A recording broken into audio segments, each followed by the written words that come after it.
Hi. நம்ம நம்ம life ஒவ்வொரு பிறவியும் எடுக்கிறோம்ல, அது எல்லாத்துக்குமே ஒரே கதை தான், ஒரே தலைப்பு தான். ஏன்னா உடம்பு தான் மரணிக்குது, ஆன்மா மரணிக்கலை. அப்போ ஒரு கதை தான். அப்போது ஒரே கதைக்கு ஒரே ஒரு தலைப்பு தான். எல்லாரோட வாழ்க்கைக்கும் ஒரே தலைப்பு தான்.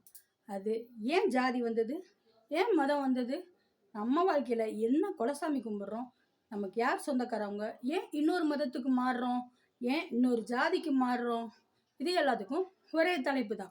அது என்ன? ஒரே தலைப்பு, பிள்ளையாரை பிடிச்சா குரங்கா போச்சு. இந்த தலைப்பில் நான் ஒரு வீடியோ விட்டுருக்கேன். அந்த வீடியோவை கேட்டுட்டு அடடா இந்த பிள்ளைக்கு எம்பிட்டு அறிவு அப்படின்னு பாராட்டி ஒரு லைக் போட்டாலும் சரி, ஏம்மா நீ என்ன பைத்தியமா அப்படின்னு என்னை திட்டினாலும் சரி, என்னோட வீடியோவை கேட்டுட்டு முழுசாக கேட்டுட்டு ஆன்மீக தேடல் உள்ளவங்க கேளுங்க. கேட்டுட்டு நீங்கள் எனக்கு கமெண்ட் பண்ணுங்கள். என்னோட சேனலை சப்ஸ்கிரைப் பண்ணி என்னை இன்னும் என்கரேஜ் பண்ணுங்கள்.